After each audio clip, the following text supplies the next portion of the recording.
Welcome to the Prehealth Pod. My name is Lexi, and we're a podcast by students for students who've been through undergrad, are going through the application process, and are here to meet you wherever you are. Pre-PA, pre-med, and pre-health all are welcome. Today is a special episode that we recorded live at our 4th annual National Pre-Health Conference. Let's go ahead and transition to this episode for an enriching Q&A with Director of Medical School Admissions, Mr. Mark Priolo, and get inside the mind of someone who reads medical school applications. All right, well, I'll do a quick introduction, and if Mr. Mark Priolo and Sarah could share their video whenever they're ready. But Mark Priolo is the Director of Admissions and Recruitment for the University of Arizona College of Medicine, Phoenix, and has served in that role since November 2018. He moved to Phoenix in 2017, and prior to joining U-Arizona, he was the liaison for new student enrollment initiatives at Arizona State University, where he earned his master's degree in communication. Mark relocated to Phoenix from the Bay Area, where he previously served as the Director of Transfer Admission, and then the Director of International Admission at the University of San Francisco. He began his career over 20 years ago as an assistant director in Boston, where he earned a bachelor's degree in communication studies. Thank you so much for joining us. We're so excited to have you. I'm excited to be here. Thanks for inviting me. Yeah, so I know this is a very different session than our usual sessions where we do a presentation and a Q&A, because we're going to do a live podcast session. As you know, Sarah and I are co-hosts of the Prehealth Pod, a very new podcast hosted by the national prehealth community to answer all of your questions, demystify the process, and help you feel more confident in your career path to being a doctor, a PA, or any other healthcare related field. During this entire session today, we're going to run a Q&A with Mr. Mark Priolo, but we're also going to do mainly conversation style, like it is a regular podcast session that we do every Monday. If someone could put in the chat as well, we are found at prehealthpod.com and available wherever you find your podcasts. Sarah, would you like to introduce yourself? Yeah, I'm Sarah. Hi, guys. I am a pre-PA student. I've been working with NPHC for the last few years. I'm NPHC's COO, but my favorite part is being the co-host of this podcast. I'm really excited to speak with Mark today and learn all about the medical school admissions process. He is coming to us from one of my biased favorite medical schools. Born and raised in Arizona, I have a special place in my heart for University of Arizona Medical School. So I'm really excited to learn more from him today. Awesome. Yeah. So I'd love to start with my first question for you, Mark. Let's see. How do med schools feel about applicants who have retaken classes they did poorly in for the first time? Is there a stigma around students who have retaken classes? That's a great question. There's not typically a stigma around that. What we're looking for is really that if a student does have to retake a class, that they are able to get a great score kind of in that next retake, as opposed to somebody that may need to retake a course a few times. When we see a student have to retake a course multiple times, we might have some hesitation about whether or not the student is actually able to kind of grasp the material. Otherwise, just a retake, for a course here or there is fine. That's good to know. I know a lot of students will appreciate that answer. I'm wondering, though, what are the top 3 things that you're looking for in a candidate when you're looking through all of these admissions applications every year? Yeah, so the 3 things that we're looking for specifically at College of Medicine Phoenix is academic preparedness, commitment to medicine, and a fit for our school or community. So, kind of just as a general rule, there's going to be some different things that medical schools are looking for in terms of, their overall holistic review process. But a lot of the schools are going to focus on a lot of these kind of 3 areas right here. So if we think about it, obviously, we want to know that a student's academically ready for the program. So we're going to look at your grades, your MCAT score, maybe prerequisite courses for the particular program that you're interested in. That's going to, kind of go into a little bit deeper path of, are we looking at grade trends? Did the student have a rocky start, but then, have an upward trend in their academic studies? Did they do a grad program? All these kind of things factor into our review of academic preparedness. That second part is the commitment to medicine. Obviously, that's a big part of what we're looking for. We really want to understand that the student knows what they're getting themselves into. So do they have those experiences? Have they done those things that really gives them an understanding of what that patient contact is like, what the general profession is, all of the things that they're going to need going as a professional into the field. And then finally, that fit for the school or community. And this is the one that I think a lot of students might tend to overlook. We really want to understand that a student made the conscious choice to apply to our program. They really know what type of curriculum that we provide, the type of activities that we have on campus, or the different dual degree programs, academic opportunities that we offer. So really the students that's done the research and that, we understand will fit into our community. And that could come from, again, just an understanding of the, larger city that we're in, to something more specific, like, do you have the attributes that a lot of the students that are already in our community exemplify, and really that you would fit in terms of, the other students that are already here? Yeah, definitely great answer. And I can definitely relate to that. I do want to jump into another question. How many clinical hours, volunteering hours should you have before you apply, if at all? Yeah, another fantastic question. It's a tough one to answer because it's going to be different depending on any program that you're looking at. And that's something that I'm probably going to say a lot during this session. For College of Medicine Phoenix, again, what we're looking at is just at least some experience to patient exposure. We don't necessarily put a certain hour limit on it.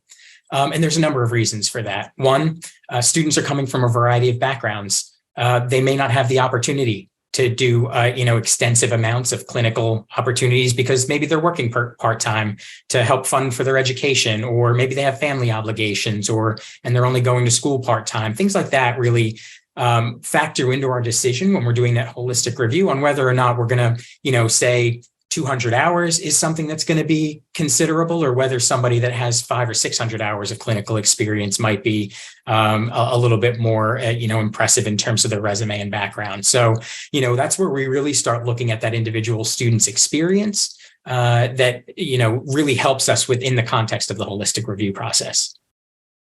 I'm going to tie this into PA school like I always do.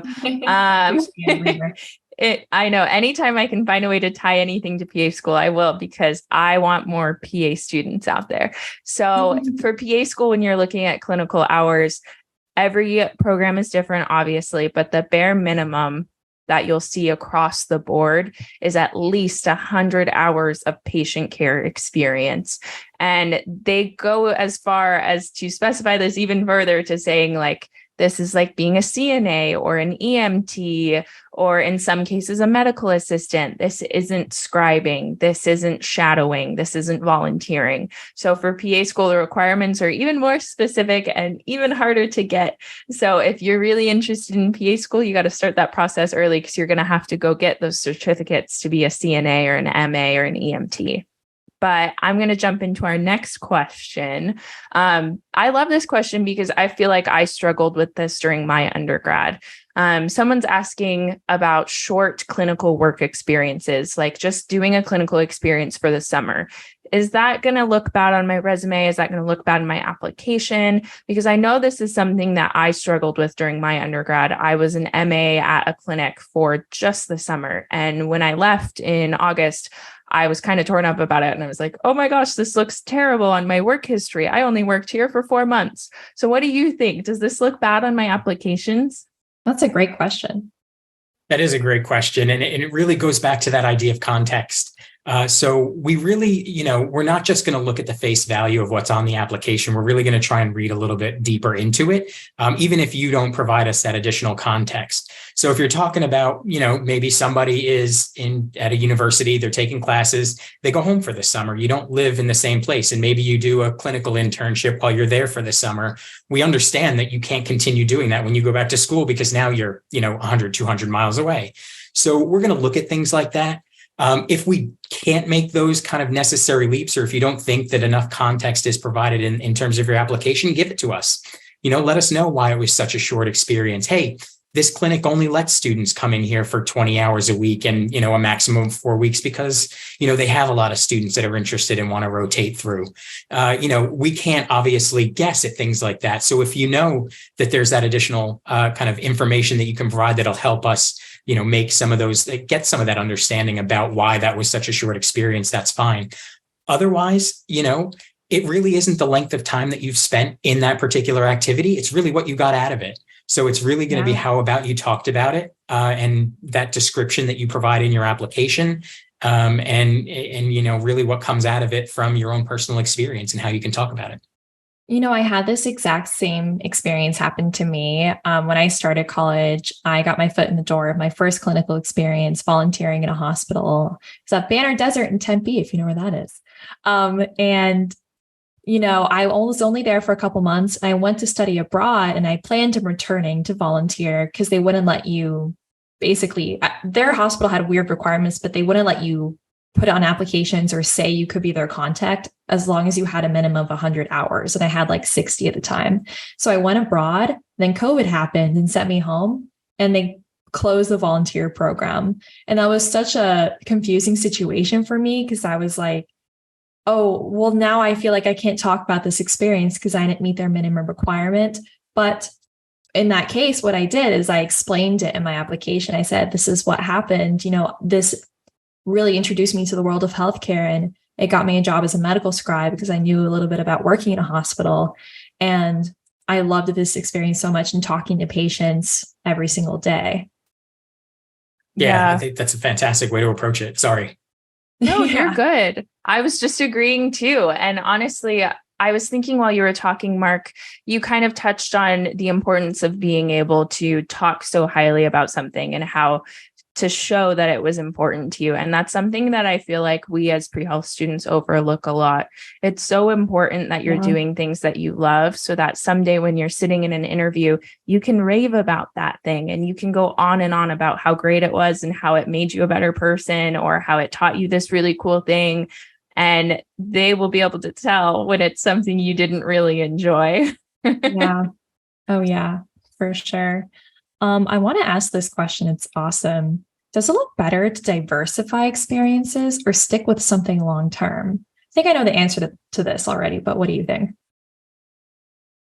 Well, we do like to see commitment. So it obviously is helpful to, show a kind of a sustained experience in a given area. So whether that's, your clinical experience or whether you're, heavily involved in a research project, that's certainly helpful. But also, what we're looking for, and again, this might be specific to College of Medicine Phoenix, we have a lot of academic opportunities. So we have, dual degree opportunities and certificates of distinction, which are basically minors. We have, student interest groups. We have advocacy programs. We have ways for students to get involved in curriculum committee and admissions committee and kind of develop the future of our community. So we really are looking for students with a variety of interests. So I hate to put it this way, but we're kind of looking for both. Yeah. We're looking for kind of No, that's so tough. Because there are like probably only a few, like maybe 3 or 4 things that I did for years, and then a lot of other things that I did short term.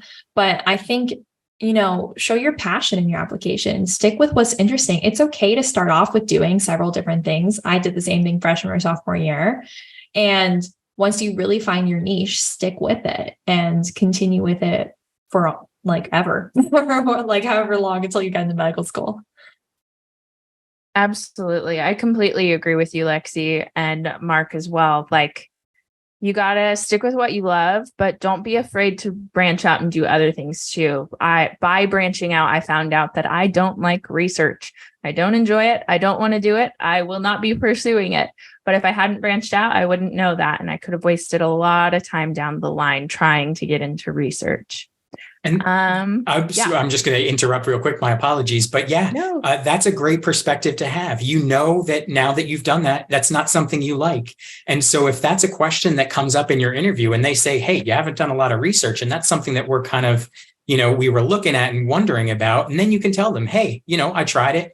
It's not really the way that I, kind of learn things, and that, it's not the type of education that I was interested in. And that's certainly a valid way to approach that in a, whether it's in your application in an essay or within the interview experience. So that's great. Thanks. That's good to hear. Let's see. It looks like we have a question from Joyanne, and she wants to know did we already answer this one? How medical schools feel about applicants who have retaken classes. We answered this one, didn't we, Lexi? Yeah, we did. Let's do a different one. Yeah. I like this one. What can you recommend for incoming or accepted medical students when dealing with imposter syndrome and fear of not doing well in certain class? I think this also applies to pre-meds too. Wow. Yeah, that's a tough question. I think the best thing I can say is just to realize that everybody else is in your same situation. Everybody else has that worry that they're not going to be good enough, that they're not going to have done enough. But if you're talking about you're an entering medical school student, hey, guess what? You're already at that level where you've done what you need to do. That school has said, we want you here. We think you're going to be a great future physician, and we'll help mold you into that future physician. So, I know it's a lot of, it's a tough mental game to play, but you just have to, now that you're there, just understand you're there for a reason. You earned that spot. And that'll give you that confidence to kind of go through with it. And as a pre-med student, it's almost the same thing. And I don't want to say that if because there's some students that might not get accepted to medical school, that's okay too, because there's a reapplication process. For College of Medicine Phoenix, 50% of our incoming class this year were reapplicants. So, think about that resilience. Think about that there's not that one path to medical school. You don't have to follow a particular path to get to where you want to be. And again, it's just that mental game you're going to play with yourself. Just give yourself that confidence. Know that everybody else is thinking the same things you are. But, again, you've earned that spot. You're there for a reason. So, yeah, just go with it. Absolutely. I love that answer. Even as a pre-med, even if you don't get into medical school in the first try, you are so unique and you are a hard worker. You took the MCAT, you went through all of these classes in undergrad, all of these clinical experience, you worked hours on end.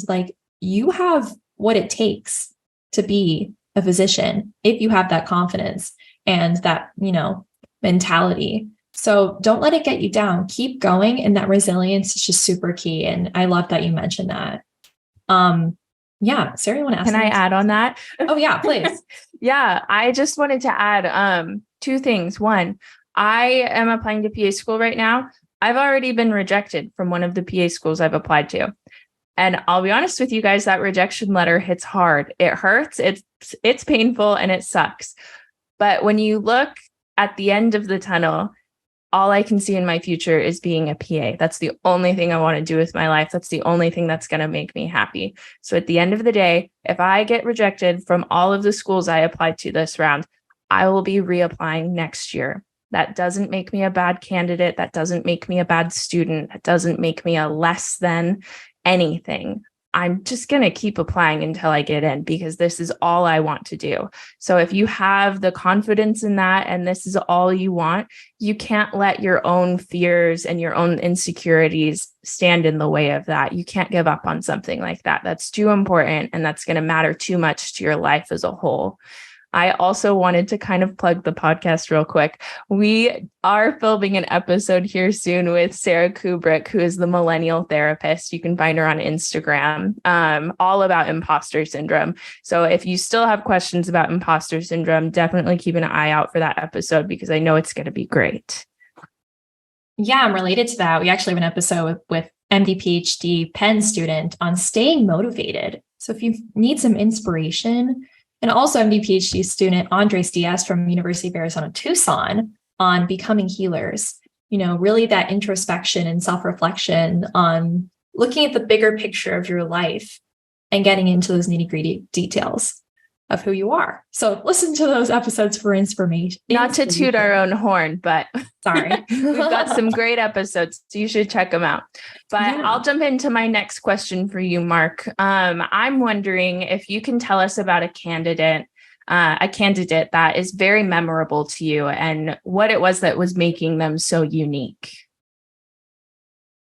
Yeah, this is such a great question. And you know what? It's another tough one. And the reason for that is there's so many great candidates each year that it's so hard to focus on just one. And, again, for privacy reasons, I think I won't, kind of go into specific detail about any one individual candidate. But I think, the way I'll talk about it is I'll talk about groups of candidates that, kind of they fit into different molds into why they're memorable. One is, there's the students that have overcome some tremendous obstacles in their lives. I think that's just in terms of their own personal journey, their own personal story. There's those students that are just incredibly memorable each year. It's a very small percentage of students, so don't think you have to overcome, unsurmountable odds in order to get accepted to any of the programs that you're applying to. But that's one of the groups that typically stands out. The other kind of group of students that we're looking at that we remember each year, the students that we think after reading that application, how do they do it all? I mean, how are they so involved in all these things? How are they still keeping up with their academics? where do they find time to sleep, to eat? That's another kind of category of the students that typically impress. There's the group of candidates. This is the one that's personally my favorite. They're the perfect fit, as I call them. And those are the ones that really understand your school, really understand your community, and shine in the application with their understanding of how they would fit in and contribute to your, campus culture. And so those are the ones that, really, again, they take their time on their secondary application. They've really done their research on your school, your website. That's that kind of perfect fit group. And then there's, again, the ones that are memorable because they have a unique way of presenting themselves. That's either in their response to their, personal statement or in their secondary essays. I will get a little bit more specific on this one. I always hesitate to get specific because then we see thousands of applications that try the same sort of tactic. But one student answered a secondary question with a poem. And it was just one of those things where I just immediately remember that every year. I'm like, oh, I remember I had a student answer in poetry to this one. Wow. That's awesome. That is definitely a way to stand out and be unique. Yeah. But don't everyone go do that. Some of you aren't good at poetry, and that's okay to admit. I know I'm in the middle of secondaries right now. I'm like, oh my God, I can't do a poetry. I can't do a poem. But that is so interesting. I can see why that's memorable. It's just takes you ajar. I do really like this question. It's pretty interesting for those taking gap years. Would medical schools prefer research experience or clinical experience or during a gap year? And I know it says in addition to undergraduate research. Oh, I know what they mean. So research experience outside of undergrad or clinical experience during gap year. Yeah, that is a fantastic question. And you know what? It depends on what your overall application or what your overall activity background already looks like. And most importantly, what your preference is. I know this is something that, is challenging for a lot of students. You want to do what the schools will think is impressive, but really what we think is impressive is what's really important to you. Yeah. So if you have an opportunity to do a research project and it's something you're super excited about, and you can explain why you did that over getting more clinical experience, that's going to be fine. What we really want to look for is for you to justify the choice that you made. So a couple of things come into that. One, that you're able to do a little bit of self-reflection and say, okay, why did I choose this? Did I choose this because I think it's what you want me to do? Did I choose this because I really need or think I want to get more experience in this particular area and I think it'll help me prepare for medical school? Or am I doing this because it's something that it's the opportunity that really stands out and I want to do this. This is my passion. So, it really doesn't matter unless you're in the situation where you don't have any clinical experience. That I would say, yes, then go ahead, definitely focus on the clinical experience as opposed to research. Other than that, really, it's up to you and what you're really more interested in focusing on. Yeah, that's a fantastic answer. I did like 3 years of research in undergrad and about a year and a half of being a scribe, in addition to like half a year of volunteering in a healthcare clinic. And, now I'm more in a marketing position. And it's something that's really giving me some work experience and also allowing me to like actually create some savings and maybe invest, get some of that like real life experience instead of going straight through college. So, I highly recommend if you've, stick to something you're really passionate about. Like for me, I love event planning. I love marketing, and it doesn't have to be exactly that. But if you love your clinical position, you're really interested in your research project. I love all of the points that he mentioned. Yeah, absolutely. I completely agree with you. We have so many questions, you guys. This is crazy. So definitely go upvote questions you really want answered because we are going to run out of time very quickly. So I'm going to jump to our next one. I really like this question because it's something that I feel like I wonder a lot too. Do medical schools view applicants that come from, they use the word elite, but I'm going to use the word Ivy. So do you view applicants that come from Ivy undergraduate colleges programs, or I guess elite programs, in a particular way? Or is that something you're not even looking at anymore? You know what? I would say in general, it depends on the person that's looking at your application. When we're talking about an admissions committee, it's not necessarily one individual that's reviewing that application in most cases. It's going to be, in our situation, 22 individual people that are going to look over that application. And it so maybe depends on their background on whether or not that they'll value that as sort of a bonus, or whether they'll just kind of gloss over and say, okay, yeah, they did the degree, they meet the minimum requirements, and they're academically competitive. I would say for the most part, the academic review is based solely on, do you meet the GPA, the MCAT requirements? There is some sort of, I would say, internalized bias that comes into that. Like somebody might review an application, and I think we all do this. We hear those Ivy League school names and we're like, oh, that's pretty impressive. But we actually, for our process, gives our committee and our evaluators at the earlier stages on unconscious bias review training. And so we have them think about, are you, just making a general assumption of what it means for a student to graduate from that institution? Or do you have some more knowledge about the particular education that's provided there? And can you make a more educated decision based on your knowledge of that institution? So, we're going to try and give individuals the tools to make sure that they're not just automatically giving students a bonus for that, if that makes sense. But, otherwise, it doesn't matter. When we talk about where the students can fulfill our requirements, it could be an Ivy League school, it could be a community college. We don't want to discourage anybody from thinking that they're going to be a competitive applicant just because they might have gone to a different institution. That's good to hear. Yeah, absolutely. There's this question that has 9 upvotes. It's like the most we've ever gotten. Where is it? I think I'm looking at it right now. Is it about the gap year? Yeah. Yeah. Does it look bad on a gap year if you just travel? You just take a year and you're traveling. Is that a bad gap year? I never want to say no. However, again, it's going to depend on how you explain why you just traveled during that time. Is it because you've done all of the activities you think are going to prepare you for medical school, and this is more of a, kind of exploratory, get to know a little bit more about, different cultures and really immerse yourselves in different communities? That might be a kind of a valid explanation, but we always want to see students continue to find or continue to take part in activities that are going to prepare them for the medical school experience. And so if it's just travel for travel's sake, you want to get out and, just enjoy yourself for a year before medical school, that might not be the best way to describe or to kind of position yourself in the review process. Absolutely. And honestly, it makes me think of don't tell us about your trip to Budapest. We don't want to know what happened in Budapest. It stays in Budapest. Yeah, right. I did travel a bit during my gap year, but I didn't travel for 2 years. I just a little bit that I had the opportunity to that I probably wouldn't be able to in medical school. So it's okay to travel, but make sure you're also doing something outside of that too. I'd love to ask the next question.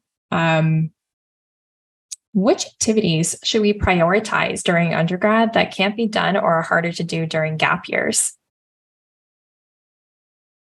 That question's hard. That is a difficult question.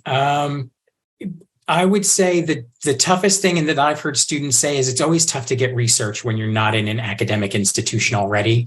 You have a little bit more of the connections in terms of the faculty and the, different postings and emails that might go out about, on-campus activities. So that's probably the one. If you are interested in research or are thinking about research as a possible, being a physician scientist, that's going to be the one I would say focus on and make sure you get some of that. It is going to be a little bit tougher because once you get into that gap year situation, you're doing a lot of cold calling, cold emailing to try and find those opportunities. And that's not always the easiest. I completely agree with you. It is hard now that I'm not affiliated with ASU, because I guess I misspoke earlier. I learned I liked psychology research. Now that I'm not affiliated with ASU, it would be nearly impossible for me to find a way to get in a psychology research lab. So if that's something you're passionate about or you really want to explore, definitely try that out during undergrad. Yeah, absolutely. Let's see. Okay, so there's a question about majoring and minoring in multiple areas, like making that stand out as an applicant. But I kind of want to take this in a little different direction as to do I need to double major? Do I need to do a minor? Are these things that are important, or can I just get my undergraduate degree, get my BS, and get good grades? Yeah, so I did definitely say it's not necessary. When we talk about the admissions process, we even say the major, not that it doesn't matter, but we're not looking for a specific academic program or combination of programs. It certainly will come into that, are you academically prepared kind of discussion. If a student has, kind of a double minor or a double major, hey, that student took on a lot and hey, they're still getting good grades. But beyond that, no, I wouldn't say do it just to make yourself more competitive. It's not going to be the kind of boost that, you might assume it would be. But again, if it's something that, you're interested in these multiple areas and you want to show that, you're more than just, your science background. And so maybe you did a biology major and you're a theater minor, or you're a theater major and you did, just the pre-med as a minor and you just did the prerequisite coursework. By all means, go for it. That's, certainly that diversity that we're looking for in terms of a student's interest and background. Yeah, that's a great answer. This question is very popular, and so I want to make sure we get it asked. How should an applicant with a high GPA but a low MCAT score spend their gap year if they have fulfilled all other extracurriculars and are retaking the MCAT? And to add on to that, retaking the MCAT is a huge feat. And what would you recommend they do in addition to that to make their application more competitive?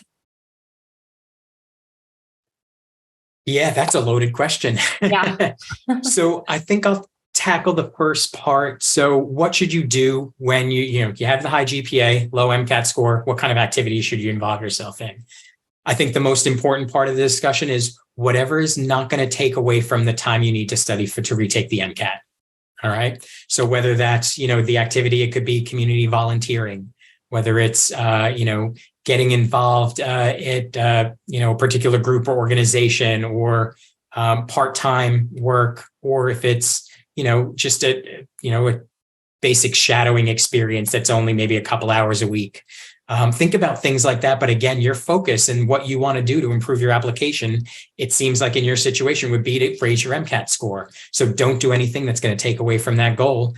And give us the context of, hey, if it is, you only did a couple of hours of volunteering every week during that time.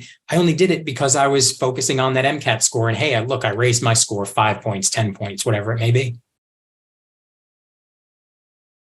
Yeah, I think that's a great answer. I did the same thing during my gap year. I didn't work full time. I was studying for the MCAT and I just took on a part-time job. I worked with just one of the physicians I used to scribe for. and I just volunteered a little bit. But a lot of my time was dedicated to MCAT because it was very important to me. And I think it's okay. And you can be honest about that. You know, the test is huge and it's extremely hard. But you know, you got this, and just do whatever you can to like give yourself the space and to like the wellness as well. Don't forget to do some cool hobbies or something that you enjoy while you're doing it. But yeah, it's really tough, you guys, but you got this. Yeah, you got this. We believe in you. Oh my gosh, we're running out of time so quick. Okay, this question has 8 upvotes on it, so we're going to ask it.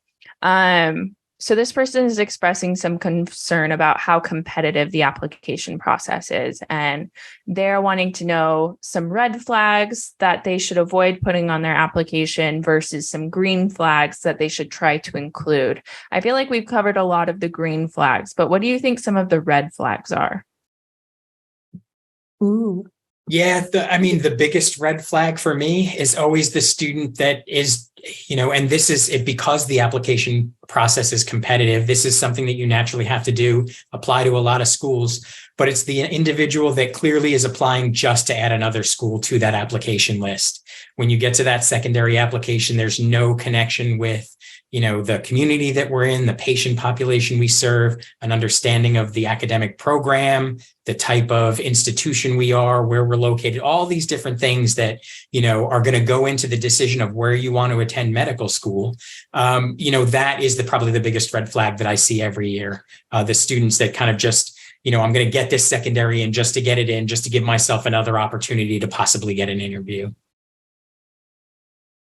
Absolutely. I think that's definitely a common thing that students do. We're just scrambling to add schools into our application list. We're trying to get our name out there more, but we have to kind of hold ourselves back from that. Slow down. Like, why are you applying here? Make sure you've got a good reason for it. I know I really wanted to do that with PA apps because it's a lot less expensive. So I was like, oh, I could apply to way more schools. It's a bad idea. There's too many. I don't love them all. I can't lie about it. Yeah, no, I definitely agree. I want to search for, I think, just a couple more questions before we head off to our next session. What about this one? What are your thoughts on taking prereq classes at a community college? Ooh, yeah. We are totally okay with that. Good, I did that. At College of Medicine, yeah. College of Medicine Phoenix, we're really just looking for you to complete the content requirement. And so whether that's at a community college or whether that's at a 4-year university, you've done the work. What I will say is that we do have, and this is other schools may have this requirement too, is they call an upper division. You might need an upper division science course or an upper division biochemistry, those types of things that naturally community colleges don't offer upper division classes. So think about that when you're considering which prerequisites to complete there. But yeah, for us, it's totally fine. Again, what we're looking at is, some students, financially may not be able to take a course at a 4-year university, or they don't have the, it's just a summer class. And so you're home from university and there's a place close by that you can, do that course. That's really, we're just, again, going to look at the content and not really the location. Yeah, that's really good to know because I took a couple community college courses. One I just finished like yesterday, and I'm like, how do I upload this to my med school app? But we're working on it. But yeah, and I took it as prerequisites for some of the state schools that I applied to. Hot tip, if you are in a different state, obviously, than Arizona, if you want to figure out what prerequisites you're required to have, I would start with your state schools. And I know it's daunting to try to make a school list so early on. Just start at your state because you should really apply to all of the state schools available to you when you apply to medical school. And just take a look at their website. They have prerequisites available. I'm going to follow up with one thing about the community college question too, though. I know there are some schools, specifically if you decide to take all of your prerequisites at a community college when you're already enrolled at a 4-year degree program, there might be some red flags that kind of are thrown up there being like, okay, why is the student just taking all the prereqs at the community college as opposed to the school that they're, completing their degree at? So, be prepared to kind of explain why you're doing that if that's something that's happening. But, 1 or 2 courses here or there isn't going to be an issue. Yeah, that's a good point. I couldn't fit in those classes I took into my schedule, so I took them in my gap years. So it's just everybody's journey is different. But thank you so much for clarifying that. I think I actually want to end with this question, and it's just so important. Clinical experience is so important. What are all the kinds of experiences that you've seen that count as clinical hours for medical school? There's so many different types that we've seen. So, and I'll give just maybe a brief list. There's the typical shadowing and scribing. We've seen, CNAs. We've seen, nurses going back to complete a different degree. We've seen EMTs. We've seen students doing clinical research and they're involved with clinical trials. We've seen individuals that have, shadowed in family practice clinics, or they've, volunteered in hospitals. It really runs the gamut, because what we're looking at from our perspective, again, is, do you have an understanding of the profession and the perspective of specifically that patient-physician relationship? So is it that you've taken part in that relationship, or even if you've just observed it in the terms of shadowing? We really want you to understand that basic relationship and how that healthcare journey affects both the physician and the patient. So yeah, there's a ton of different activities that really fall under that broad umbrella for us.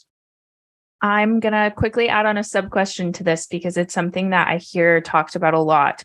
What are your thoughts about home health experiences, like taking care of a relative or a family member? Does that count as clinical hours? That is a great question. And it probably depends. So are you a certified home health aide? Or, what types of kind of care are you giving in that home health situation? I will say, in terms of experience, we see that a lot, and we value that. And we know when we're looking at our review process, we're like, this is a person that exhibits compassion, that exhibits empathy, that, is really family oriented, all those kind of positive qualities that you think about when you think about entering the world of medicine. But really, when we're talking about clinical hours, it depends on, I think, your level of, kind of involvement in the care that you're giving. And whether or not that there's kind of I don't want to say an official certification behind it, because there doesn't necessarily have to be. But, is it just, kind of typical care and checking in on somebody, as opposed to maybe, changing IV fluids, or, it's something that's a little bit more direct in terms of the medical care that they're receiving. Absolutely. Thank you for answering that. Yeah. It's a great follow-up question. Sorry. Yeah. Thank you so much, Mr. Mark Priolo, for joining us at our National Prehealth Conference special podcast episode live on the Prehealth Pod. If you liked what you heard today, we do this every single Monday with healthcare professionals across the globe. And if you'd like to learn more about different medical specialties, or maybe you actually want to pursue a physician assistant career on top of a physician career. This podcast is produced by Ari Rosenthal, Lorelai Edmonds, and Aditi Galante. You can find our podcast on Instagram at prehealthpod and contact us at prehealthpod.com. We have several events coming up, including a research symposium, our next National Prehealth Conference, and an exclusive event for pre-PAs, all at our website, nationalprehealthconf.org. If you liked our podcast, please leave a review, and tell one friend. See you next Monday.